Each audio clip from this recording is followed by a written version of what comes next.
E3 2011.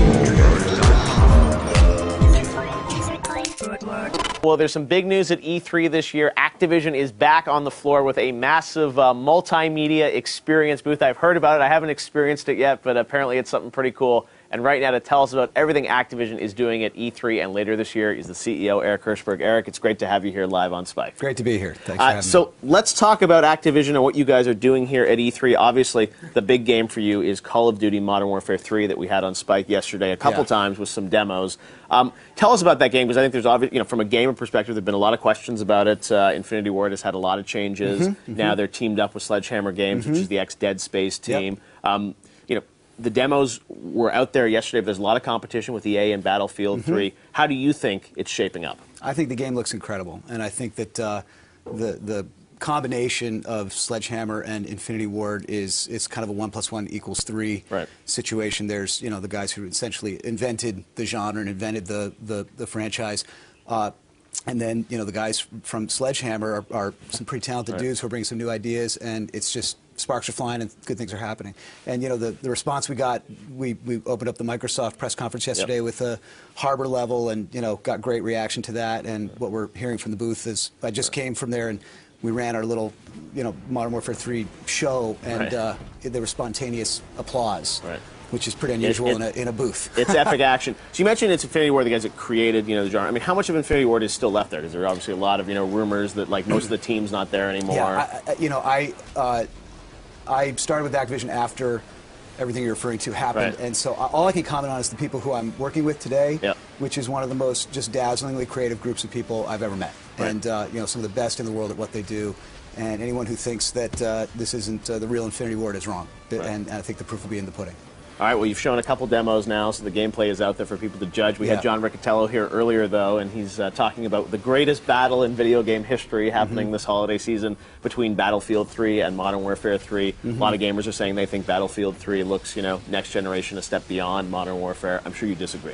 Well, look, we have tough competition in this genre every year. Last year we were up against a little franchise called Halo, and Battlefield is not the only other big entry in the genre. There's Gears of War.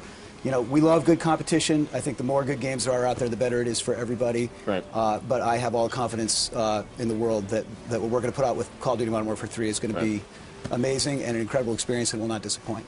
Now, as you look to Call of Duty in future years, I think you've been pretty public in saying we want to do a Call of Duty game every year or annualize it. How do you look at that brand? Because I think a lot of people say it's such a powerful brand. I mean, you could do other genres of games. You could even go to maybe 2 games a year. I mean, how do you look at that brand for the next 3 to 5 years? I think we found the right cadence. I think that a lot of people look at our annual release schedule and say, oh, they're oversaturating it. All of the commercial appetite would not support that theory. In fact, we have a hard time keeping up with people's appetite for the brand. And if you look at the DLC, there's a tremendous appetite. And for us, it's just all about quality. We're never going to release a game that we don't think is great. And we're lucky in that we have some even if you tremendous had to skip developers. We're never going to release a Call of Duty game that's not great. That would be the worst thing we could do. And we haven't yet.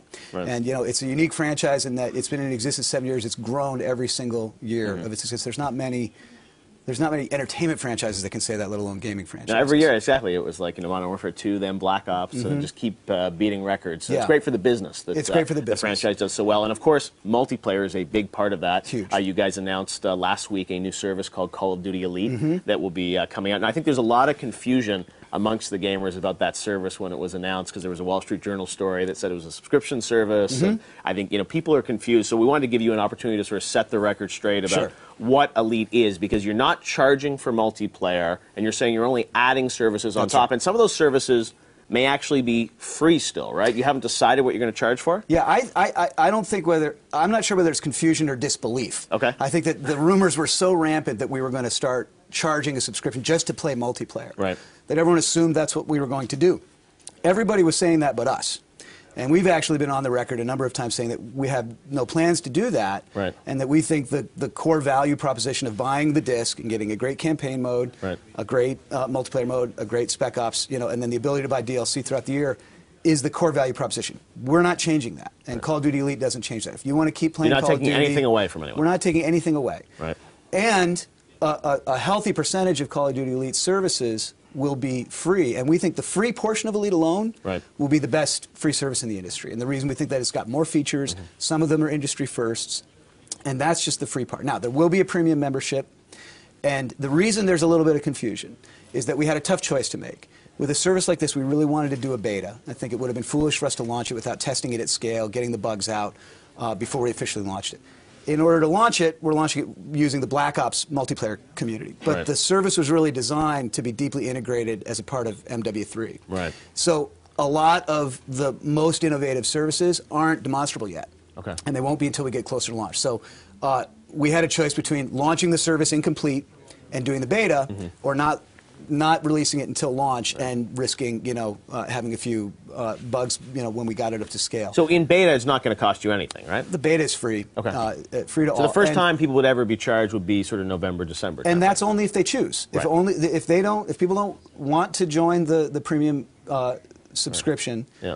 there's nothing that requires you to do so. Right, okay. But we think that we've developed some pretty killer apps within it, and that there's some things that are going to be pretty appealing to people that will make. We think that the free portion of Elite will be the best free Right. service in the industry. We think the paid portion, could reset the bar. Can you tease people about sort of what some of those features are, or what you're going to be able to get? Because I think people now are like, well, there's stats, but do I have to pay for those? There's a lot of confusion about sort of Yeah. what's free and what's not. Well, we haven't done a complete delineation of what's Right. free and what's not, and part of what we're going to do is we're going to use a little bit of the knowledge we learned from the beta and get some feedback and that sort of thing. But the heat maps, the stats, the entire Connect mode is all going to be part of the free service, and this is all in our FAQs. It's up on our Right. website now. And I obviously can't, talk about the paid portion because a lot of it's not demonstrable yet, and I don't want to verbally describe something that's going to make a great first impression the first time people see it. So There'll be maps and content actually for these games that you'll Absolutely. get. Absolutely. Awesome. All right. Well, Eric, congratulations on a great And also E3. the DLC for any subscriber. Every piece of content that we put out will be a part of it. You get a subscription, Yeah. or you can buy it separately. I guess If you want to a piece continue to now, buy it right? a la carte, that's your choice. But if you are part of the premium subscription, you'll get every piece of content, every playable piece of content that we make. Coming first, still to Xbox 360, though, right? Yes. All right. Well, Eric, thank you so much. We're All going right. to leave it there. We got Call of Duty, and also check out Skylanders, which I know you're excited about. We're really excited about Skylanders. I'm glad you mentioned that. It's a really cool game. Excellent. Very All right. Well, thanks innovative. very much, Eric, for joining us.